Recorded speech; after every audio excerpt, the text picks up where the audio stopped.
Usually ಒಂದು 50 cinema 4 fight ಅಂದ್ರೂ ಕೂಡ ಹೆಚ್ಚು ಕಮ್ಮಿ ಒಂದು 400 ಫೈಟ್ ಆಗಿರ್ಬೋದು ನಾನು ಅಂದ್ಕೊಳ್ತೀನಿ. ಆದರೆ ಈ ಸಿನಿಮಾದಲ್ಲಿ ಏನಕ್ಕೆ ಈ ಸಿನಿಮಾ ಸ್ಪೆಷಲ್ ಅಂತ ಹೇಳ್ತಾ ಇದ್ದೀನಿ, ಇಲ್ಲ ಏನೋ ಪ್ರಯತ್ನ ಪಟ್ಟಿದ್ದೀವಿ ಅಂತಂದ್ಬಿಟ್ಟು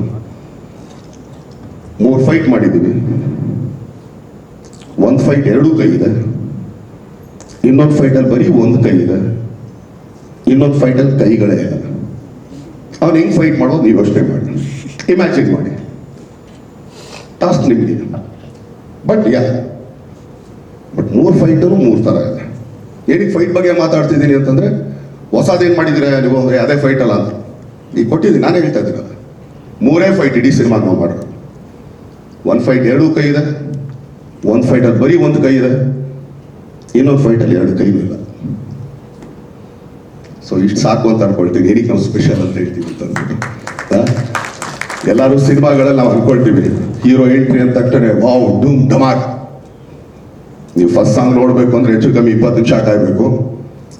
ಫಸ್ಟ್ ಫೈಟ್ ಬರಬೇಕು ಅಂದರೆ 40 ನಿಮಿಷ ಕಾಯಬೇಕು.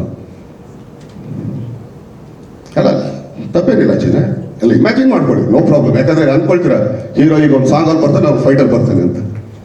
ಅಂದರೆ ಕಂಟೆಂಟ್ ಅಂತ ಏನಕ್ಕೆ ಹೇಳ್ತಾ ಇದ್ದು ಅಂತ ಈಗ ಅರ್ಥ ಮಾಡ್ಕೊಳ್ಳಿ ಅಂತ ಹೇಳ್ತಾರೆ. ಯಾಕಂದ್ರೆ ಅಷ್ಟೊತ್ತೆಲ್ಲ ಮಾತಾಡಿದ್ರು ನಿಮ್ಗೆ ಓಕೆ ಇದು ಒಂದು ಹಿಂಗೆ ಆಬ್ವಿಯಸ್ಲಿ ಪಾಪ ದಿನಕ್ಕೆ ಆ್ಯಕ್ಚುಲಿ ಇಲ್ಲಾಂದ್ರೆ ವಾರದಲ್ಲಿ ಒಂದು 10 ಪ್ರೆಸ್ ಮೀಟ್ಗಳು ಹೋಗಿರ್ತೀರ.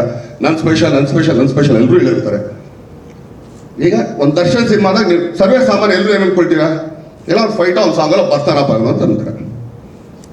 ಅದಕ್ಕೆ ಹೇಳೋದಲ್ಲ, ಫಸ್ಟ್ ಸಾಂಗ್ ನೋಡೋಕೆ 20 ನಿಮಿಷ ಆಗಬೇಕು, ಫಸ್ಟ್ ಫೈಟ್ ಬರೋದಕ್ಕೆ 40 ನಿಮಿಷ ಆಗಬೇಕು ಅಂತೇಳಿ.